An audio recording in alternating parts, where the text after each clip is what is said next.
Hello everyone, आज जो हम केस स्टार्ट करने जा रहे हैं that is case number 2।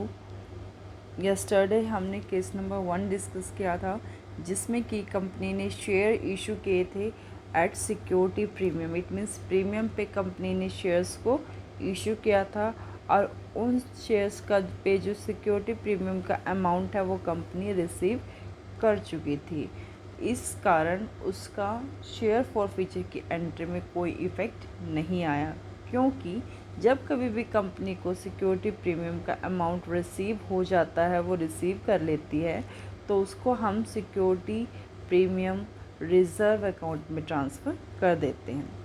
Now case number second क्या कहता है कि कंपनी ने शेयर्स को इशू किया किस पे? प्रीमियम पे। कंपनी ने शेयर्स को किस पे इशू किया? प्रीमियम पे। बट वो प्रीमियम का अमाउंट कंपनी को नहीं मिला। वो प्रीमियम का अमाउंट कंपनी को नहीं मिला।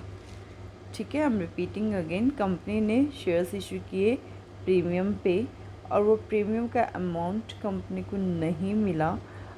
अगर कंपनी शेयर्स को इशू करती है प्रीमियम पे और प्रीमियम का अमाउंट कंपनी को ना मिले, तो उस केस में अगर शेयर फॉरफिट हो जाए तो शेयर फॉरफीचर की एंट्री में उनका इफ़ेक्ट आता है। So let's see the journal entries. First of all, share capital account will be debited.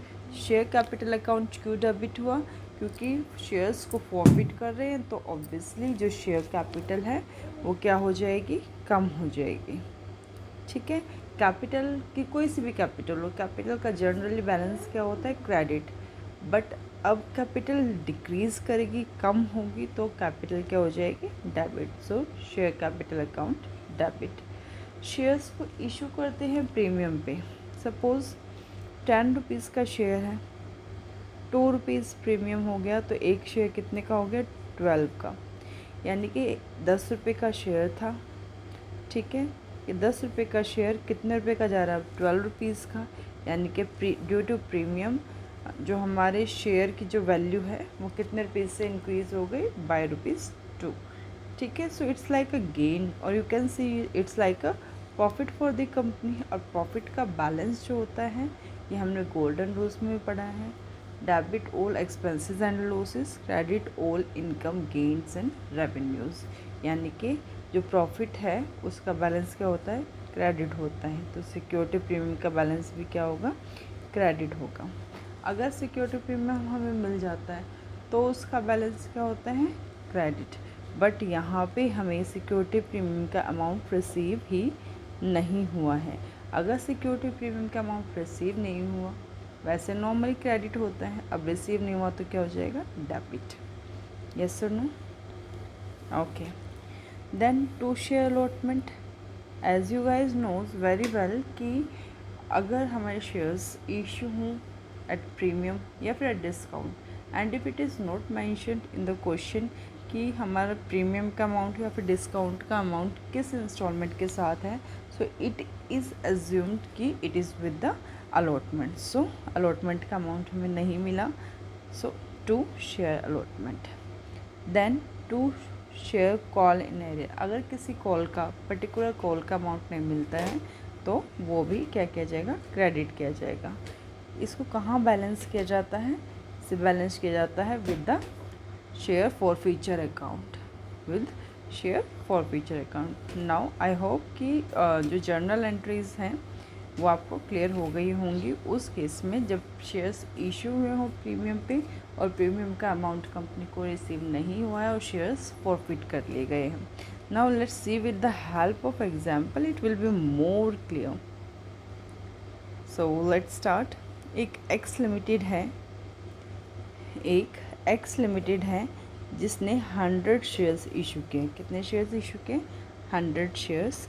एक शेयर की फेस वैल्यू 10 रुपीज़ है। एक शेयर की फेस वैल्यू कितने रुपए हैं? 10 रुपये हैं। और ये शेयर्स कितने रुपए प्रीमियम पे इशू किए गए हैं? 4 रुपीज़ प्रीमियम पे ये शेयर्स इशू किए गए। इट मीन्स एक शेयर पे 4 रुपये का प्रीमियम कंपनी अर्न करेगी। ओनली 3.5 यानी कि सिर्फ और सिर्फ 3.5 रुपये एक शेयर पे कंपनी ने रिसीव किए हैं और ये कौन से इंस्टॉलमेंट पे रिसीव किया कंपनी ने, एप्लीकेशन पे। फाइन। 10 रुपये का शेयर है, 4 रुपये प्रीमियम पे है, उसमें से 3.5 रुपये कंपनी ने रिसीव किए हैं। गोपाल एक शेयर होल्डर है जिसके पास कितने शेयर्स गोपाल एक शेयर होल्डर है जिसने अलॉटमेंट का अमाउंट पे नहीं किया। अलॉटमेंट का अमाउंट जो है that is 6.5 including premium. Now see carefully कि 6.5 अमाउंट है ऑन अलॉटमेंट। ठीक है, ये कह रहा है कि इसमें इस 6.5 में 4 रुपीज़ प्रीमियम के इंक्लूड है, तो 4 रुपीज़ प्रीमियम के निकाल दो। और कितने रुपीज़ हमारे अलॉटमेंट या खुद के हो गए, 2.5। यस और नो, 4 + 2 6, 6.5 क्या हो गया, अलॉटमेंट का अमाउंट हो गया। फाइन।